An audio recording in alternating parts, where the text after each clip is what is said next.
We decided to go to Stillwater, play Oklahoma State, have a ton of respect for Coach Gundy. I mean, going into 20 years now at Oklahoma State University and just has done a phenomenal job. I have a lot of respect for him and the way he handles his program. 17 to 18 returning starters, played really well Saturday. Um, Offensively, have a ton of skill, um, really good at the skill spot, starting with the quarterback, Bowman, and then Ollie Gordon is certainly as good as any running back in the country. Wide receiver wise, um, it starts with Brendan Presley. They love to get the ball to him.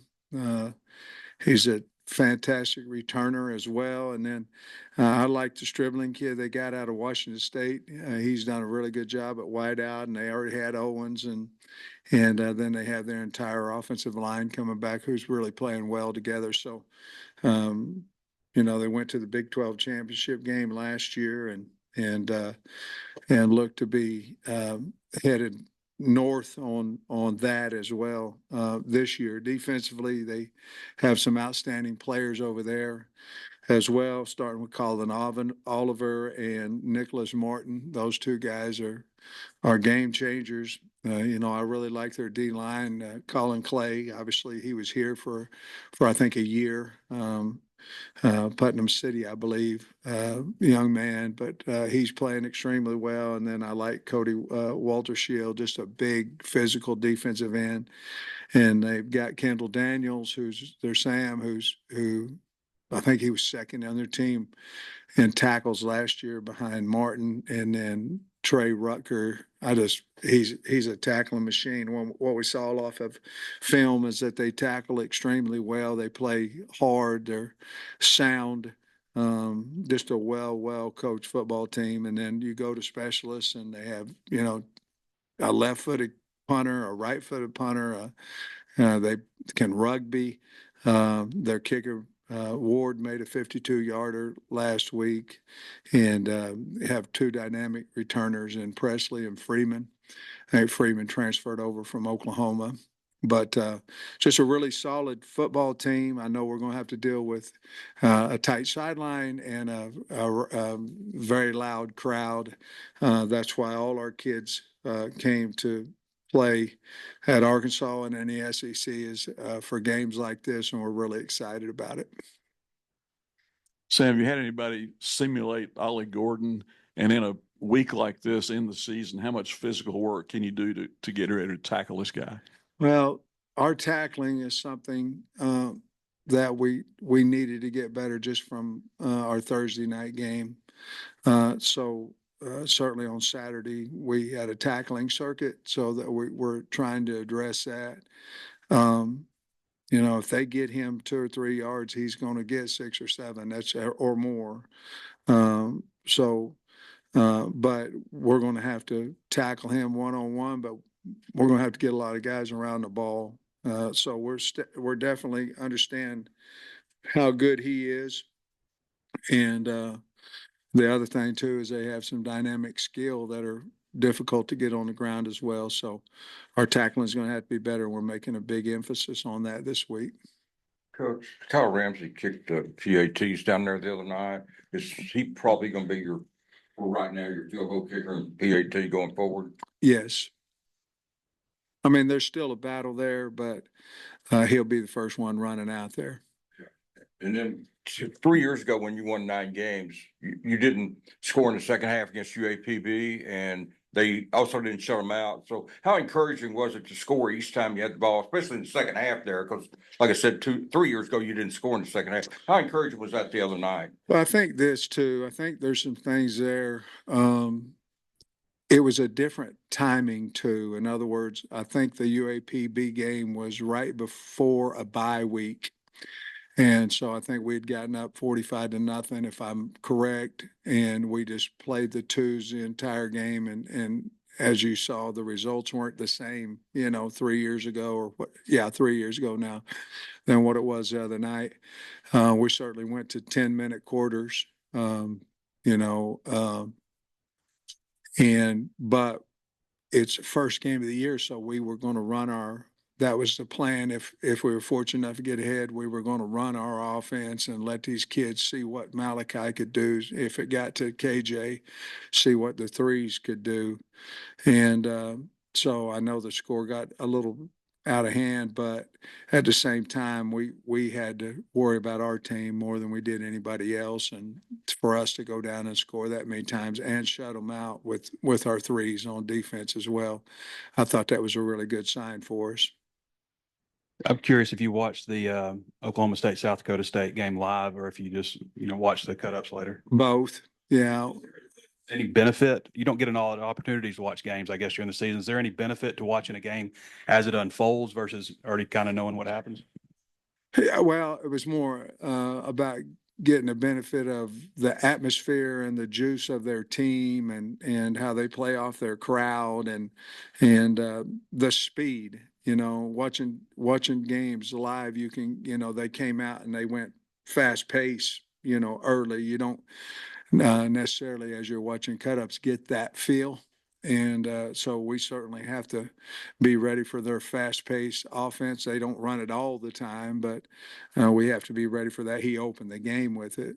Coach Gundy did last week. So, yeah, I think there are benefits. Certainly you can hear calls and different things that you can't hear on cut-ups, but I think you just get a live feel of it watching. And like you say, you don't get a lot of that. Now, sometimes you do, maybe on the plane coming back or the bus coming back, maybe if your opponent's playing later than you did, but not very often do you get to just sit down and just watch a game. And as I'm watching, I go, man, they got a really good team. They like to throw that deep fade a lot. Gundy's always done that. Yeah. But they're hitting you with Ollie Gordon, and then they do that. How often can you expect to see that, and just what a challenge that is? If you press them, they're going to test you. I mean, that's just what's going to happen. If you press them up, you're going to get tested deep.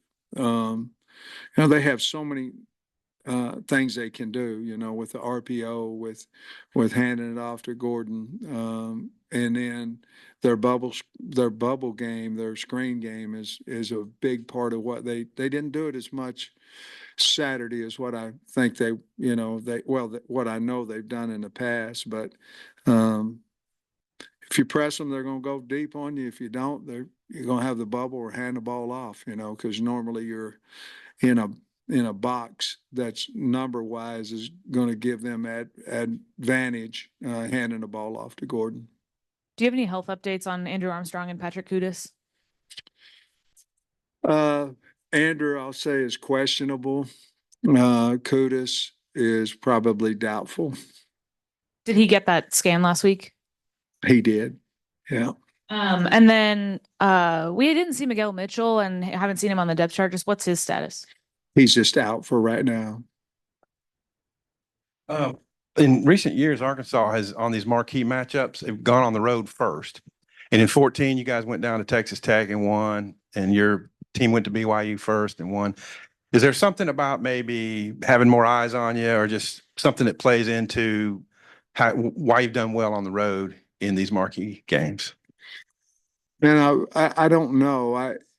We a lot of times you get your team on the road, you get them together. It's just y'all versus everybody. That feeling at times, if you have a real close team, can make you play a little bit better. You don't have the distractions of as many tickets and all that kind of stuff. So I don't really know the answer to that.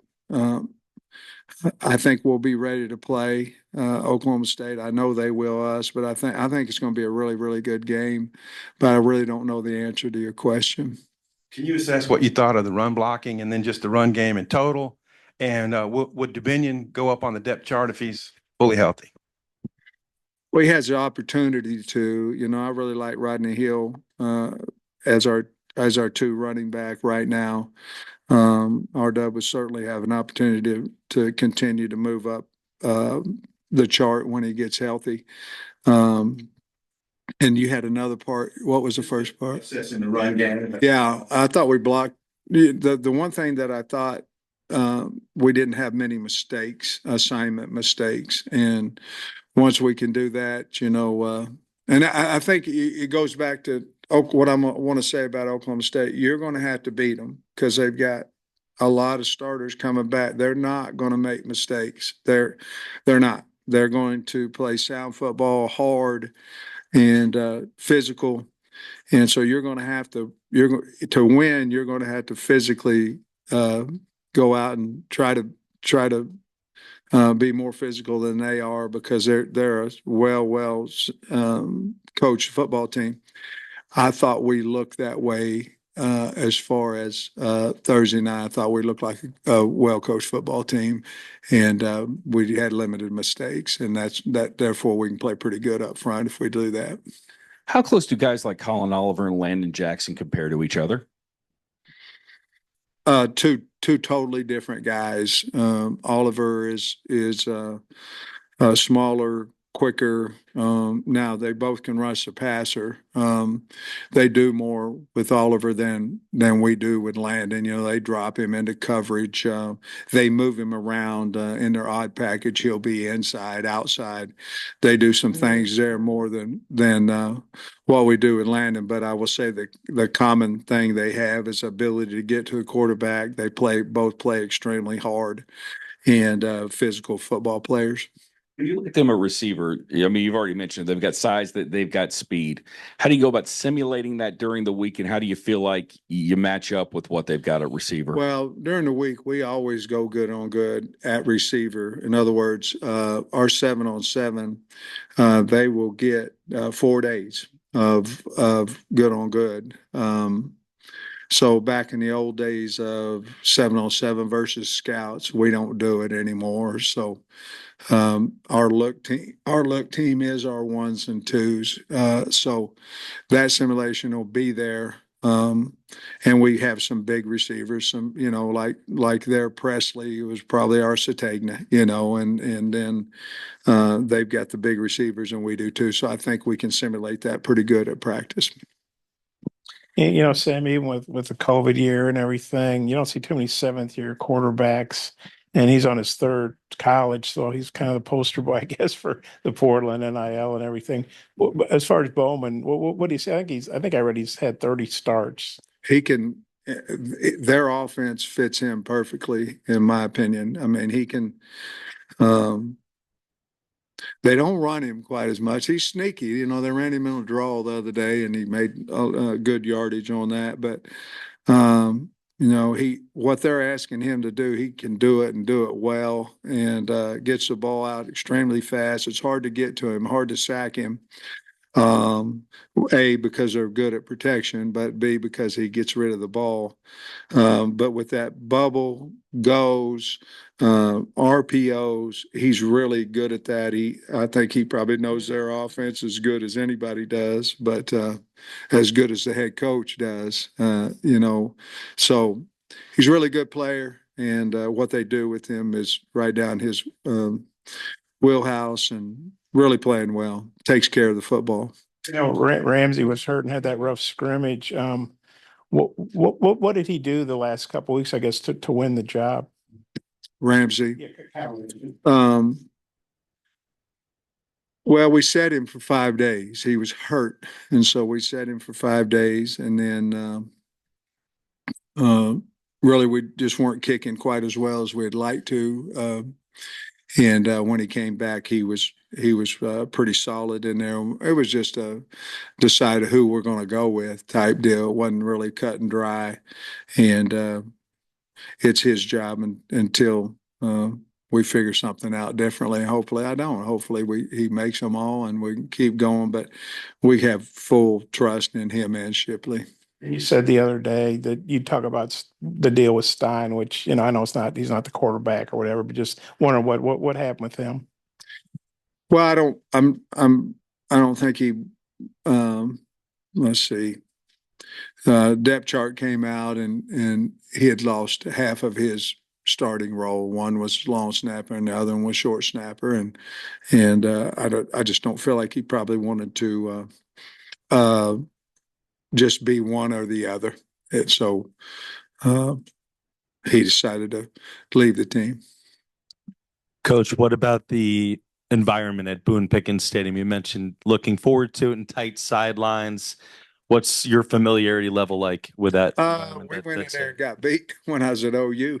Very, very loud, very, very close, as in they can stand up and look right on top of you. And we've talked to our coaching staff and our players about that well, because we can't let their fans be a distraction to us when we're trying to learn on the sidelines, trying to talk about the next series, whatever it may be. But it's extremely close. I think it's the closest one in the country, and extremely loud. I think they have 55,000, but it's a loud stadium. So we've talked about that, and crowd noise will be a huge part of this week's preparation, and we started that on Saturday. How do you feel about Taylor Green going to the game? He obviously had a pretty impressive opener. Oh, I think he's a really good player, and I'm excited to see him play on what might be considered a bigger stage. I think it's ABC, and excited to see him get out there along with his teammates and play. I think he'll be great. Hey, coach, you've talked a lot about their experience. Obviously, their offensive line's got 200 something starts throughout the two deep. Just what have you seen from them, and what kind of challenge do they present? Well, they have a really good coach too. I mean, I like their coach, and they play well together, and they're playing seven guys. I mean, they got a couple tackles in the portal that are giving them some depth and possibly might start for them. But they just, again, it's kind of what they do that they do very, very well. And you just don't see mistakes. But they are a very physical group. Movement doesn't seem to bother them, which it would an inexperienced line or an inexperienced player next to an experienced guy. But these guys have been playing together for a long time, and I think they have a lot of confidence in them. They should, because they're really good players. So, again, I think this game, more than surprising somebody or schematics, I think this is going to be you're going to have to go whip somebody and physically to win. So I don't think there's going to be a whole lot of mistakes. I just think there's going to be a slobber knocker a little bit.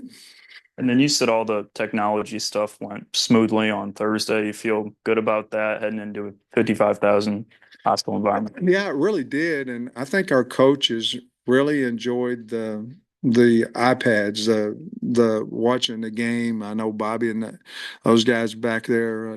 We talked about it on Friday, how much usage we got out of it, and I think both the helmet communication and the iPad watching the video went super well for us technically, as well as us getting information to our kids through it. I think the only time you and Gundy would have overlapped in the Big 12 together was when you were at Kansas, but I don't think you guys played. You ever cross paths with him, play any games against Oklahoma State when you were coaching, or anybody on their staff?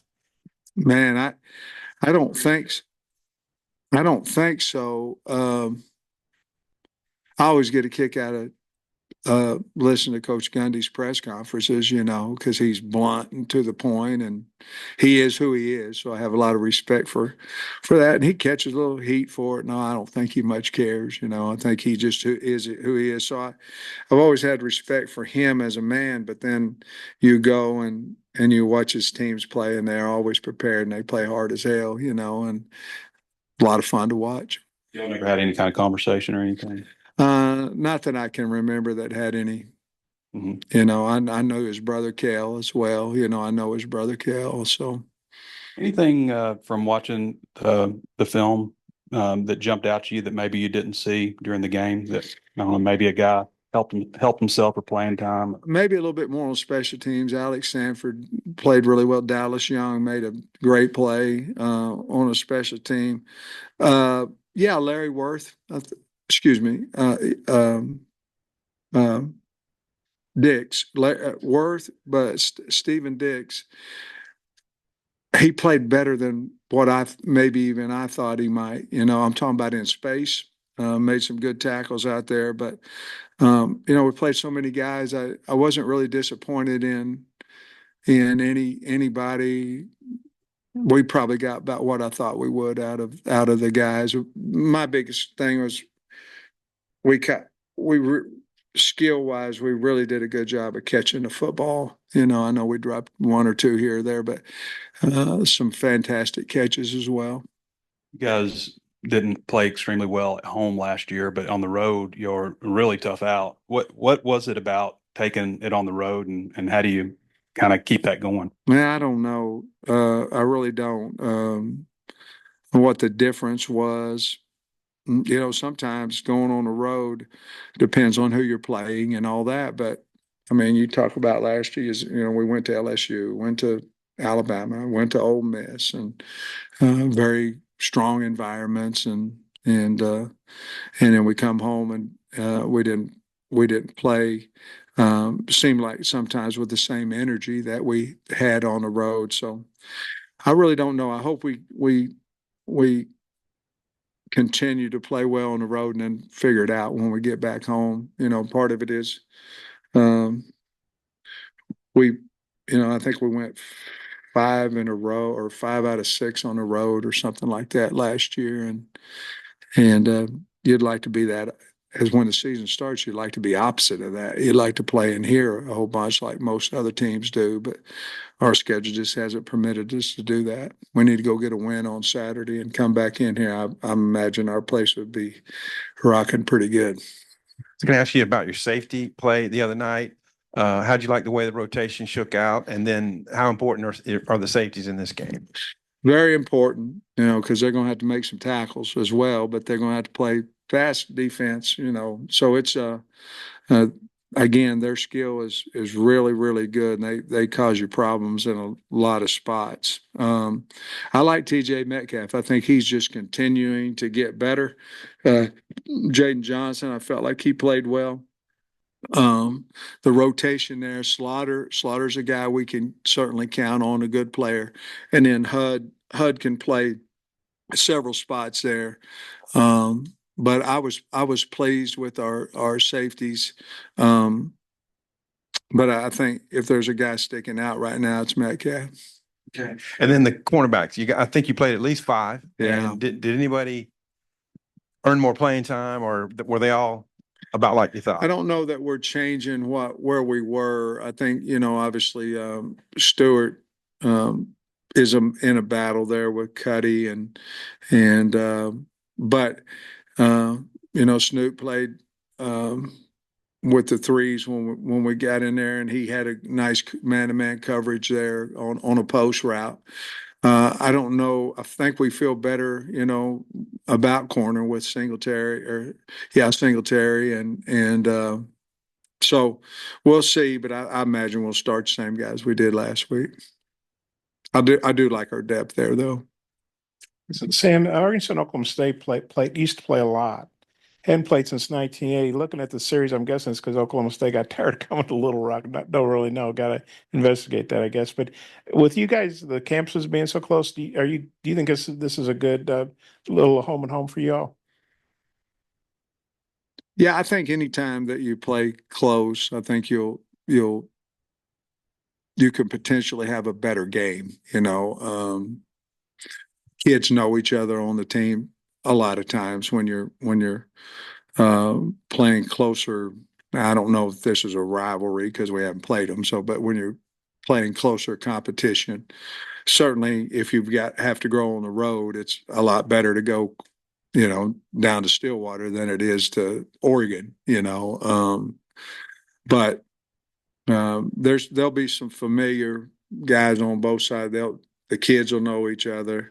And the closer you can stay with away games is always a little bit better just because of travel and the time you get home. We know Travis was on the sidelines, which was different than last year. What led to that? I just think it worked. Well, he asked if he could go down there, and with the new technology, and he can see what's going on. And I think he's more comfortable with, he's got good energy, so I think he wanted to bring that on the sidelines, and obviously it was just one game and all that, but it all worked out well. And I think he's going to do the same this weekend as well. And one more, the offensive line very dominant last week. I mean, everybody was pretty dominant, but now a bigger task against Oklahoma State. What are you expecting from the offensive line? And if they could have a really good game after, the struggles of last year, how big would that be in boosting confidence? There was 4 of the 5 that, out there on the field that were playing last year, or that played Thursday night, that didn't play for us last year. So I don't know that it's not the same O-line, even the same personnel, to be honest with you. The game Thursday, you really can't, there's really not a lot you can put into the results of that, because we're not going to, no disrespect, we're not going to play anybody like that, the rest of the year. But only thing you can do is did we play hard? Did we play smart? And did we play physical? And did we want to score every time? Did we want to shut them out? And so that's the results you got from it. The smart part of it, did we have a lot of MAs? We did not up front. We didn't have really pressure problems, but they didn't pressure us either. We're going to get pressured Saturday. I mean, there's no doubt in my mind. They're going to see if we can protect. But for what the game was, I thought we played smart and we played physical, and that's the expectation when we go into Stillwater. I like our line. We haven't been tested. We'll find out a lot more about them on Saturday. Y'all were already up quite handily when it happened, but just how do you think Taylor looked in the 2 minute, especially in that final drive? Yeah, I really wanted to get to that. I was talking to Bobby, and I said, hey, it was second down. I think but they had a timeout left. So I didn't think it would hurt us to use a timeout. So they ran the ball on second down. I called timeout, which made them decide whether they were going to continue to try to just run out the clock, give us less time, or try to get the 3rd and 9. They did, and it was incomplete. And I wanted to get to that 2 minute because I felt like Taylor would be done at the end of the drive, regardless of whether we scored or not. And I thought he really handled himself well, especially after we got the penalty to come back, and then we continued to go down and score. But I wanted to get that in for me and for them, and for Bobby, to try to get that communication, and it worked out well. I thought he handled it well, and I was real pleased after we overcame the penalty and went down and scored.